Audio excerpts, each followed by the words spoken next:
taatan itu berdampak kepada komunitas. Oh, saya bebas dong ngapa-ngapain suka-suka saya. Saya mau begini, mau begitu kan suka-suka saya. Ini dunia Bapa.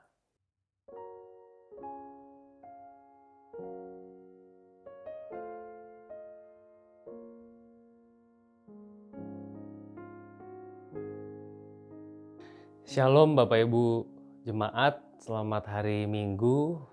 Pada hari ini firman Tuhan masih nyambung sama suara pastoral hari Sabtu kemarin. Saya mendasarkannya dari 2 Tawarikh 31 ayat 21. 2 Tawarikh 31 ayat 21. Dalam setiap usaha yang dimulainya untuk pelayanannya terhadap rumah Allah dan untuk pelaksanaan Taurat dan perintah Allah, ia mencari Allahnya. Semuanya dilakukannya dengan segenap hati, sehingga segala usahanya berhasil. Dalam seluruh upaya Hizkia untuk melayani Tuhan, terutama yang berkaitan dengan bait suci, Hizkia melakukan semuanya sesuai dengan Taurat Tuhan. Dan di ayat yang terakhir, pasal 31, dicatat segala usahanya berhasil. Saudara, kalau kita membaca cerita ini, Hizkia itu hidup seperti saya sudah jelaskan kemarin, sungguh-sungguh, sepenuh hati. Dia punya hasrat untuk melakukan segala sesuatu sesuai dengan yang ada tertulis. Dia ingin membuat bangsanya itu kembali kepada Allah. Patuh secara total mutlak kepada Allah. Akibatnya apa, saudara-saudara? Bangsa Israel itu, Yehuda, hidup di dalam damai sejahtera Allah. Saudara, yang pertama di sini saya belajar dan saya juga bergumul ya, bahwa orang itu hidup nggak bisa semaunya. Orang itu, kita itu, manusia itu hidup nggak bisa semaunya. Saya ngebayangin orang di Amerika Serikat atau negara-negara barat lainnya yang punya prinsip demokrasi liberal. Setiap orang berhak dan bebas untuk kehidupannya. Sampai kita mendengar bukan ada orang-orang yang tidak mau pakai masker.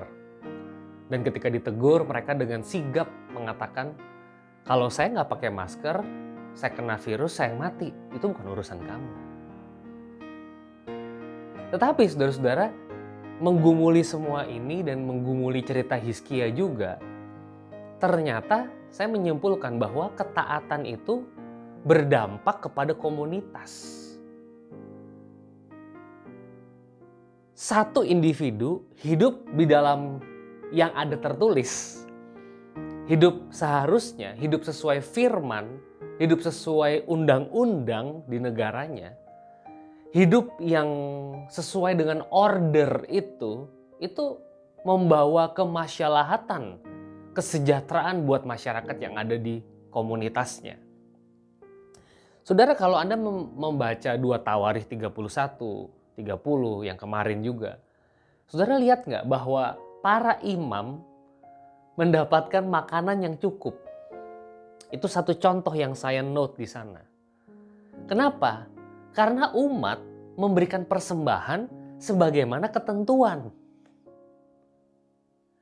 Saya ulangi sekali lagi.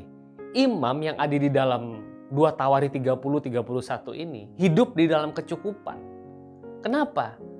Karena persembahan umat itu sesuai dengan yang ada tertulis. Sesuai dengan yang ditetapkan oleh Allah. Jadi saya menggumuli bacaan ini, saudara-saudara, kalau kita hidup taat, kita itu bukan hanya, ketaatan itu nggak hanya bermanfaat buat diri saya, tapi buat komunitas di mana saya berada. Saya ambil contoh yang udah pernah saya ambil, misalnya saudara lurus atau saudara belok kanan. Sesuai dengan yang ada di rambu-rambu. Lurus ya lurus, belok kanan ya belok kanan.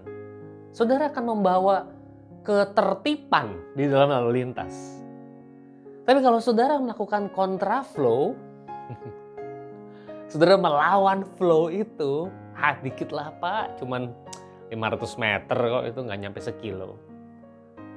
saudara akan menghadirkan kesemrawutan, klakson-klakson yang tidak perlu, dan seterusnya, kecelakaan, kemacetan. Saudara, pada akhirnya saya ingin kembali mengajak saudara untuk menyadari bahwa hidup ini bukan punya kita. Hidup ini bukan punya kita. Hidup ini punya Tuhan. Tuhanlah yang mengaruniakan nafas hidup kepada kita. Tuhan yang memberikan kesehatan kepada kita. Oh, saya bebas dong ngapa-ngapain suka-suka saya. Saya mau begini, mau begitu kan suka-suka saya. Disitulah saya menyadari kalau hidup ini sifatnya gift. Hidup ini sifatnya given. Maka kita mesti nanya sama yang ngasih. Engkau mau saya melakukan apa di hidup ini? Ada video yang lumayan baik di Instagram, pakai masker ini untuk siapa? Untuk ketika dibuka maskernya satu lapis, lapis keduanya ada tulisan untuk mama. Ketika dibuka lagi satu lapis ada tulisan untuk papa, untuk oma, untuk kamu. Kita pakai masker bukan hanya untuk diri kita, tapi untuk orang lain. Ketaatan saudara kepada firman Tuhan mendatangkan kesejahteraan bagi gereja di mana saudara berada, bagi keluarga di mana saudara tergabung, bagi kantor di mana saudara ada. Dan saudara, saya ingin mengatakan ketaatan kita kepada protokol, baik protokol kesehatan maupun protokol kerohanian, itu bermanfaat bagi bangsa ini. Ini dunia Bapa, bukan milik Anda. Mari kita hidup dalam ketaatan. Selamat hari Minggu, Tuhan memberkati.